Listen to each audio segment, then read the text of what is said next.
Yes. 3, 2, 1. Let's go. Hey, everybody. This is Tiffany Para with Phoenix Fitness Fanatics. We have our mental Monday message for you today. I'm going to go ahead and bring on my contributing writer, Dr. Twanna Carter. We are going to talk about overcoming COVID anxiety when you're getting back to work. Let me go ahead and bring her on in. She's going to boogie with me. We're going to level it up. Hello. Hey. Tiffany's jamming to the music. I'm just following her because I don't hear it yet.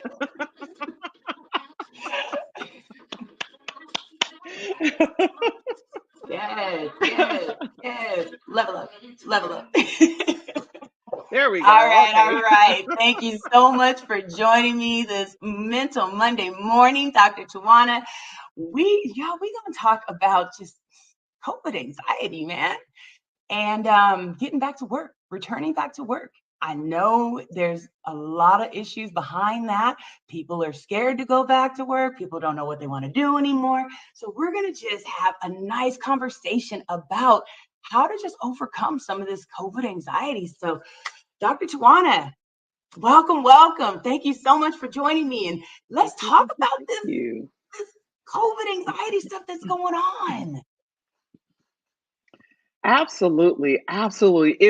If I can take you back for a minute to about March 2020, when we started to shut down, and people were like, what say I got to do what? Right. School shut down, daycare shut down, job shut down. People's routines were literally wiped away, and there was a lot of anxiety. If you remember back at the beginning of COVID, there was a ton of anxiety. I know I had clients started coming to me and couldn't keep up because so many people were experiencing anxiety, right? And so now the reverse. We've gotten used to, through the last 2 so years, we've gotten used to working from home. Some folks have moved, right? They located from the East Coast to the West Coast, or from the West Coast to the East Coast, or went to the Midwest. So they're totally new houses, new school systems, new daycares. And now they've got to return to work. Say, do what now? And so that anxiety is now returning because the routines are being interrupted. And folks are afraid because we've been told, wear your mask and distance and don't be near people so you don't get COVID. And now masks are off. Right. People are jam-packed together, but there are people going, yeah, I'm not jam-packing next to anybody. Why I got to say what? And it's like, how do you handle that? How do you handle that return back to business as usual without, your anxiety being off the chain? A lot of folks haven't figured that out yet. And it's kind of scary for many people. Yeah. And it's really sad too, because, I'm very cautious, still, and I'll go places where, the mask mandate, it's up, but I'll still go into places that I know have a lot of people around, and I'll have a mask, and all of a sudden I'm now getting looked at like I'm funny. Like, why are you wearing a mask? And it's like, but I mean, I do have a little bit of that anxiety still, and it's just kind of funny though, how now, having that anxiety, you're being looked at a little bit, It is. I know my sister said she walked into some place and there were no masks and she just stopped. She froze. That's an anxiety response, right? But it's, again, when you look at anxiety, our routines and patterns are being interrupted.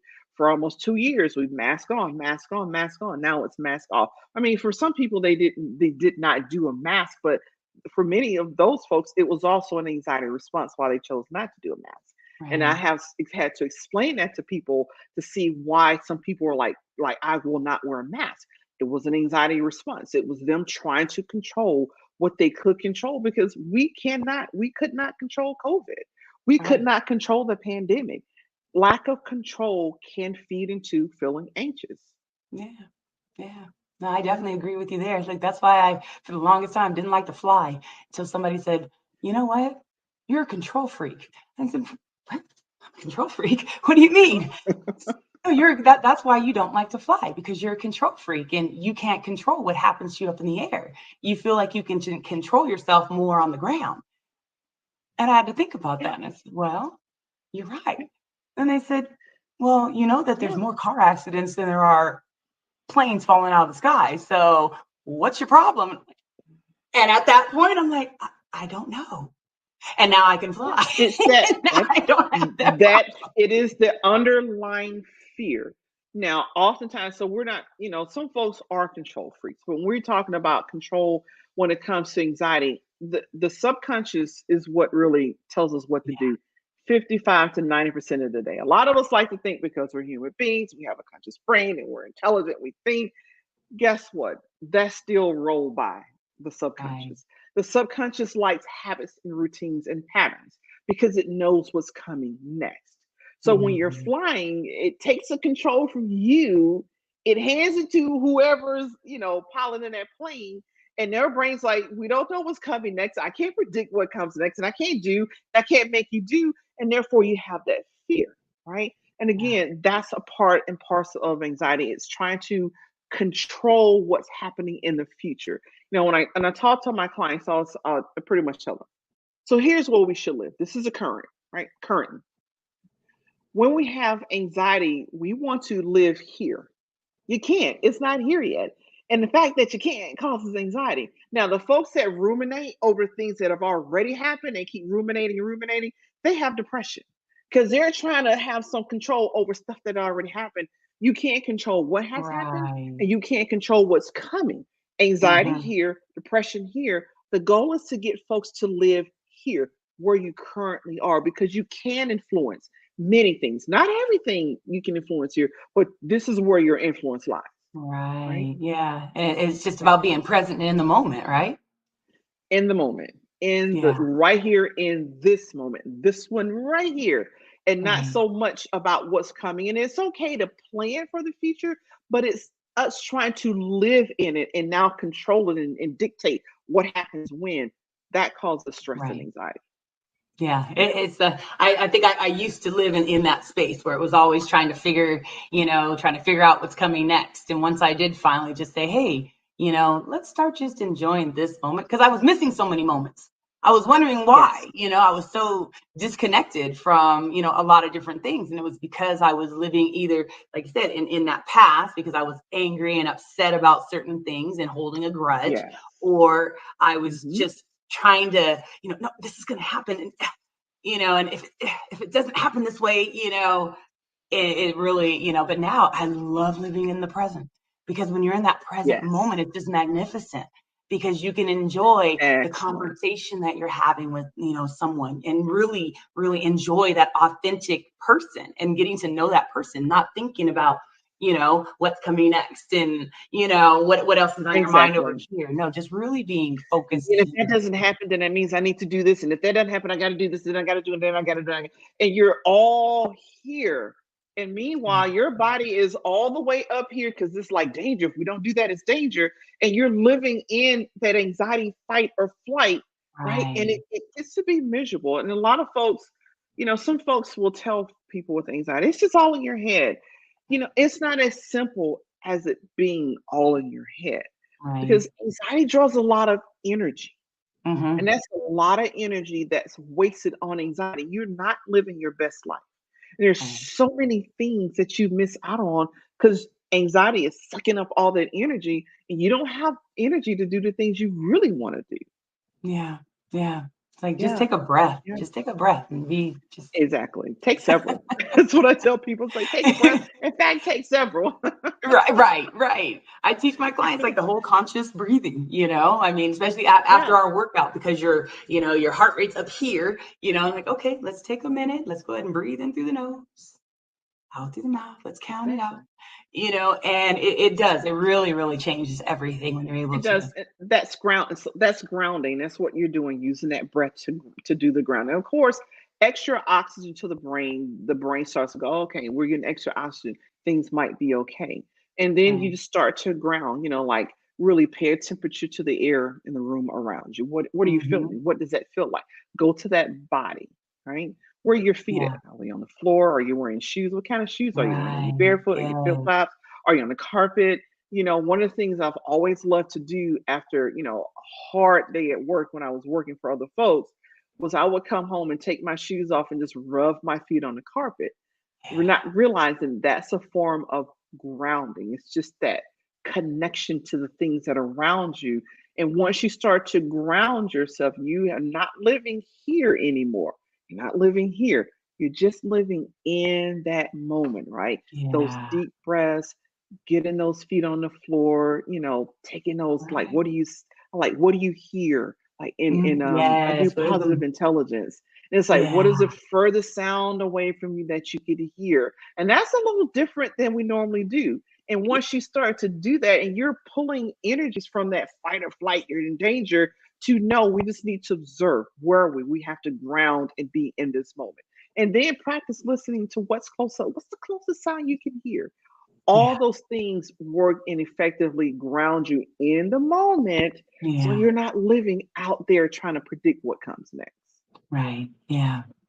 Yeah. So for people that are trying to, get back out there and they're trying to return to work and they have that anxiety, what are some recommendations that you have for them just to be able to just get back out there in the game? The first thing to do is to acknowledge that it is what it is. There's nothing like, I'm afraid. I'm not really afraid. I'm afraid. I'm not really afraid. If you're afraid, own it. I'm afraid. Right. I'm nervous. I'm tense. I'm scared about this. Own it and stop trying to convince yourself that it's not, because your brain is telling you it's one thing and you're saying no, no, no. You're denying reality. You Yeah. haven't been to your job, to an office in 2 years. That it's okay to be nervous. Acknowledge Right. it. Be aware. I'm nervous. I really am nervous about XYZ. Own that, right? Own it. A lot of folks, we talk about, why do women stay in domestic violence situations so long? That doesn't make sense. Well, when you're living with someone who's consistently telling you that your reality is not really your reality, after a while, you kind of get a form of brainwashing. Hmm. No one else has to do that to us. We can do the same thing to ourselves. Right. So own it. I am anxious. I'm nervous. I'm afraid. I'm kind of tense about this. I don't know about putting my kid in daycare again. I don't know about this. Just own it. It's Yeah. okay. It is normal. Your routine is getting ready to change. Your subconscious is going, no, I just got used to this pandemic Oh. stuff. Are you serious? Literally, it's what your subconscious is like. You get ready to do what? I got Right. used to this. Now you want to change? Acknowledge that, because literally that's what your subconscious is doing. Like, Right. I Like can't I got predict all that comfortable stuff over at one time. here. Exactly. And we do get comfortable. What is comfortable means? Your subconscious is nicely comfortable because it can predict what comes next and then next. And at this time of the day, I do this, and then I get my cup of coffee here, or I get my apple Right. cider there, and the baby wakes up. Those are all routines that your Yeah. brain is used to. And now you got to go back and do some more. But here's what people don't realize, right? Just like when we came into the pandemic, we're like, I got to work out of my house, 4 kids, 3 kids, Right. 5 dogs, How are we husband gonna right do this? there. We fighting on the computer. We had, it took a while to get used to that because most of us had never done that before. Yeah. But many of us going back to the office, we're going back to an old routine. It's not a routine we've never done before. It's an old routine. So believe it or not, when you start doing things, your brain's going to be searching out, have we done this before? It's going to go back to your old routine and go, oh yeah, we've done this before. I Right. remember driving down here. I remember getting up this time in the morning. I remember being at this stoplight. I remember doing this. You're going back to an old routine. So remember that most of us are not establishing brand new routines. We're simply going back and picking up. And it's not going to be as anxiety provoking as you think. Now, for those of you where it is brand new, everything is brand new, the job is brand new, the daycare, the school, take a deep breath, right? So Mm. here's what I like to tell my clients to do. At night, before you lay your head to pillow, at night, spend a few moments visualizing yourself being successful the next day. I'm going to get up on time. This time I need to get up. I'm going to have my moments to myself so I can do my breathing or my meditation or my prayers. Lifesavers by Hal Elrod, the Yeah. Miracle Morning are really great to do. Nice. Visualize yourself doing that, visualizing the kids getting up or you getting up, the dog going out, whatever it is that you're going to be doing in that new routine. Spend some time the night before visualizing it being successful and you walking through. Why does visualization work? We're literally building neural pathways in our brain, Yeah. right? That's why my kids did band in Pelham High School, and they had to do what's called airplay. Oh, Both I of remember mine that. played clarinet, and they had to airplay. Why do you airplay? Because you put the instrument down and you literally visualizing playing. You're still Yeah. building neural pathways. Those are pathways that you're building. You're practicing before you actually get the clarinet or the flute or whatever. So you can Yeah. do the same thing with your routine the night before. In fact, before you gotta go back, you can actually start a week or two in advance, visualizing what that routine is. Visualize yourself I being like that. calm. Visualize the kids doing what they're supposed to. Just visualize the whole thing. When you get up in the Yes. morning before you like pop into your routine, do it again. Do your breathing. Like I said, Lifesavers by Hal Elrod is a wonderful thing if you haven't tried it or read the Miracle Morning where we talk about silent. That's where you're going to do meditation or prayer Hmm. or just sit, right? Then you got your affirmations where you say those out loud. Then you have your Yeah. visual where you visualize your day. You do exercise. You can go out and run whatever exercise you do. I'm a person who likes to stretch. I have back issues and whatnot. So I like to stretch, do a little bit of yoga, and Hmm. then read, and then the S is right, but it's scribed for right. And you can take 1 minute and do each of those six things, or you can take 10 minutes and make an hour. Take whatever time you need. But that gets you on a really flowing routine because your Yeah. brain likes routine. It does. Your subconscious loves a routine. So you Yeah. literally start establishing a routine before you hit the ground running to the routine. And that helps you, bring down that anxiety 1,000 or two in the morning. Ooh, I love that. I love visualization. I have honestly manifested quite a few things in my life with the visualization and things like that. So, during this whole pandemic, I had to make a huge switch. So I changed my Mhm. whole career. And it was very tough because I was horrified, but I had a lot of Yeah. people saying, why not? Why go back and work for someone else? You have these Yeah. dreams and things like that. And I know there's a lot of people out there that, I had a very stressful job. My job was causing me a lot of anxiety. It was causing me, a lot of depression and things like that. But I just stuck with it because of the fact that it was what I was supposed to do. Yeah.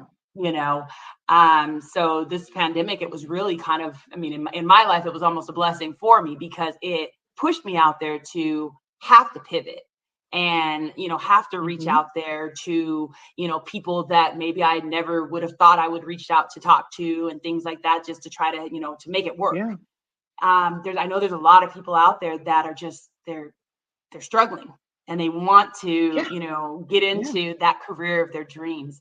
What kind of nuggets can you give our audience for those people that really are Yeah. they're waiting, and this is what they need to do. They need to just jump and get out there. Yeah.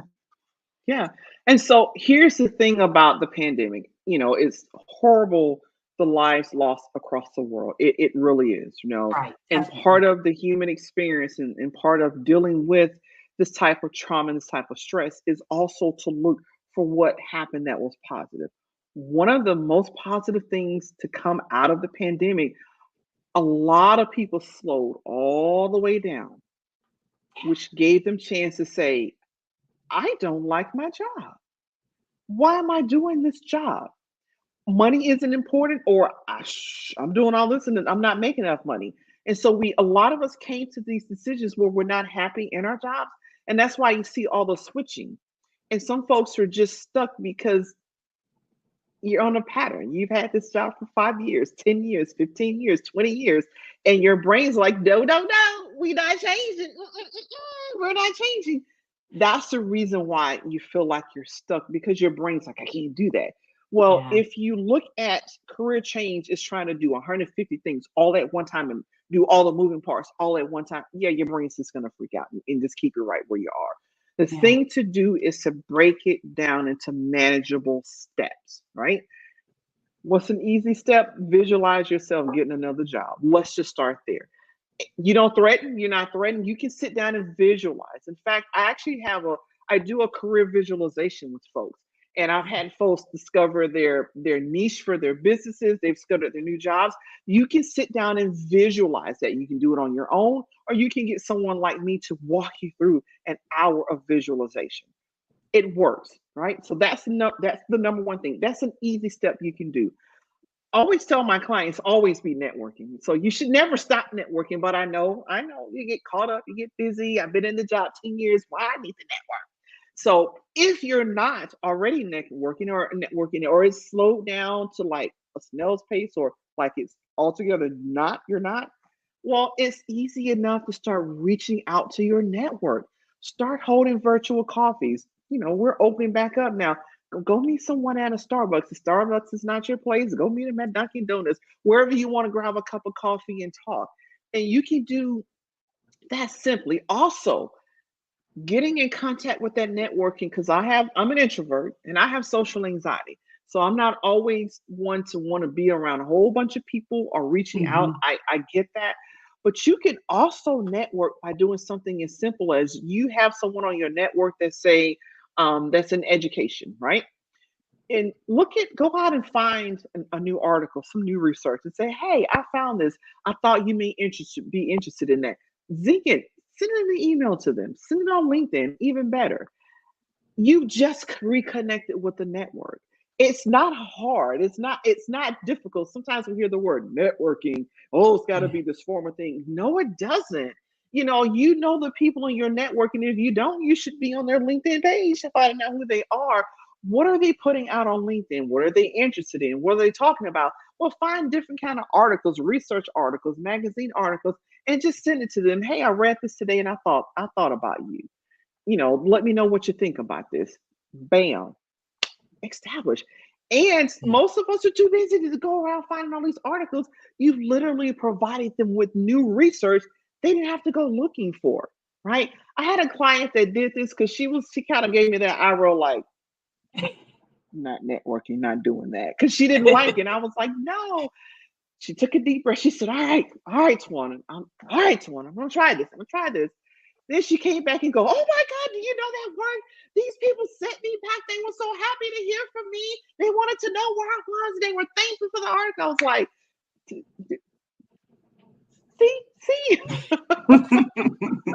it doesn't have to, you don't have to, career transition is a marathon. It's not a Yeah. sprint, people. When you try to sprint, your anxiety just it just ticks up. But if you look at it as a marathon, most of us with common sense don't run the whole 26 miles if we're going to do a marathon. If we're sitting in Fort living room on the sofa, we're going to start walking. Maybe we just start stretching first, right? But we're Right. not going to go out and do the whole 26 miles. You're going to That's break right. that down in small chunks. Reach out to your team, to your networking, start reattaching, reconnecting, and then start building it. And if you want to do something different, you need to reconnect to the network anyway, right? Because I was a financial management analyst for the Department of Navy. I'm an entrepreneur. So for me to do things, I got to tell people what I do now. I'm no longer looking for a job. So I have to Mhm. let that network know, hey, I'm full-time entrepreneur now. Here are my clients. These are my ideal clients. This is what I'm looking for. And that doesn't take much. And yes, I sent them articles. Yes, we did all sorts of things. Networking is not, I know what happens especially if you're an introvert and you have social anxiety. We feel like we're begging for something or we're bothering people. That's not networking. Networking is providing value first. Yeah. So you provide value. How can I help you? Here's an article. I saw you were looking for this. I found it over here. Networking is about providing value first. That Mhm. way, when you need something from someone, it's not a big deal. You've been providing value all along. And also Right. set up a schedule. You don't have to network with all 150 people in your network up front. And if you only got 10, you don't even need to do all 10. Set up a schedule. Do you want to network every month? Or do you want to contact people every other month? Or is it every quarter? It's your decision how often you stay in contact with that network. You just need to stay Yeah. in contact. Is it email? Is it Instagram? Is it Facebook? Is it LinkedIn? Is it Right. in person coffee? Is it dinner? Is it lunch? you guys go to the same Yeah. church, whatever the way that happens, it's your network. You do what's Yeah. comfortable for you, right? Those are Yeah. little bitty chunks of things that you can do. And you can also just start looking at job descriptions. You're not sure what you want to do, just find something you think you might want to do and look at it and then see how many times those jobs pop up in a week or two, right? Yeah. I do this for a living, right? So I can remember, and you find out things when you're following certain jobs. And I remember I was working on my master's degree in counseling. I was looking at this job for rehabilitation counseling. I was in New Mexico, and I was like, oh, that's such a long way from Alabama. But I was like, well, it's open though. It's open. And so I watched that job for about a year, and I was like, we're not even going to apply for that job. Number one, it stayed open for a year. Problem. Yeah. Number two, it would go away and then pop back up 3 or 4 months later. What that told me was they were advertised for the job. They hired somebody, and after a few months, that person was like, "Sorry, nah, bye, gotta go." Yeah. So something's up with that job. It is Hmm. either the job in and of itself or the people on the job. Well, Right. when you're watching job descriptions, you learn those types of things. You Yeah. hadn't even Yeah. filled out a job application yet, right? It's simple. Those are small things that you can do to calm the anxiety. And you're like telling the brain, we're doing this visualization. We'll start. I'm going to do a little bit of networking. I'm going to go out here and look at Yeah. a few jobs. That's easy peasy, right? Update that resume. I know Yeah. some of you hadn't seen the resume. I talked to someone said they hadn't done a resume in like 21 years.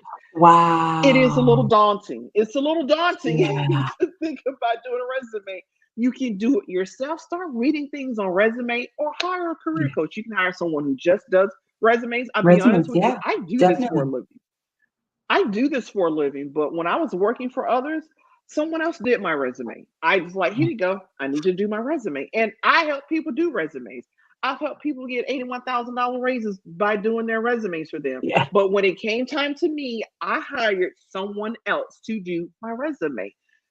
You know, they have people out there that are experts on it. Oh, yeah, Why not? definitely.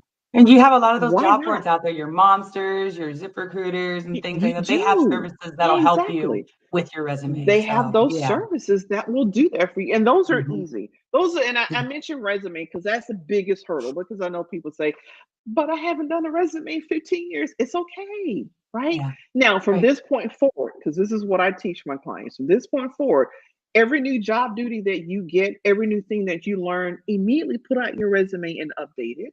Mhm. That way, it stays up to date all the time. Then it's never an impediment for you getting another job. There you That's the go. best way to do it, right? If you don't want to Yeah. do it every time, at the least once or twice a month, if you're learning new tasks, doing new things, you accomplish, finish a new project, got to sign another project with new things in it, some tasks that you've not done before, pull that resume up and then update it. Yeah. I also teach my clients that each week keep a running tab what you do. It doesn't have to be by day. I used to do mine by day, and I still do something similar to that. But write those tasks down that you're doing because Yeah. 12 months is a long time to wait to do an evaluation, try to figure out what the heck you did 11 and a half months ago. Well, if you just That's keep right. it going by the week, you're pulling up that week. But guess what? If you're also doing it by the week and you're like, I think I want to do this job, and your imposter syndrome kicks in, you don't qualify for that. You can actually go to this list that you've been keeping all year and go like, oh, this is a lot of stuff. I do a lot of There stuff. you go, I right? don't actually qualify to do that. It just all works. And those are little bitty chunks of things that you can do that don't take up a lot of your time, right? Yes. Oh, I love it. Love it. Love it. Those are some great Yeah. nuggets. And I definitely am hoping that our viewers out there today have gotten a little bit of just relief when it comes to that anxiety, in getting back out there to work, maybe starting something new, a new career. Dr. Twanna, is there any final words that you want to share with our audience before we close today? Absolutely. Most everybody gets anxiety. And why does everybody have it? Because it's a protection function. That's why we have anxiety. Your brain and your body are trying to protect you. It's just that some of us, ours is a little bit more active than other people. And so there's things that you can do to bring down those anxiety. And I have anxiety coaching packages. So if you just want help dealing with anxiety, I do help with that. And I've got some new stuff Tiffany and I were talking about. We'll be coming back to discuss that. But you can reach out to me. I do offer a free consultation, whether you want to just do that anxiety piece. I have some special things I'm doing with hypnosis and helping folks get over that COVID anxiety and return to work. So it is normal. There's nothing wrong with you. It's just teaching you the skills and the techniques and tools to be able to manage that. So it kind of does this, and you can go on and live your life. Awesome, awesome. Thank you so much. All right, Dr. Twanna, go ahead and close out here. All right, everybody, thank you so much for joining us today for our Mental Monday show with our contributing writer, Dr. Twanna Carter. And I hope you all got some great nuggets out of returning back to work without COVID anxiety and also starting that new career that you may have wanted to start. Dr. Twanna is one of our contributing writers, so if you want some more nuggets of information, definitely go ahead and subscribe to Phoenix Fitness Fanatics magazine, and you will see her along with a lot of amazing subject matter experts helping you to stay physically, mentally, spiritually, as well as financially fit.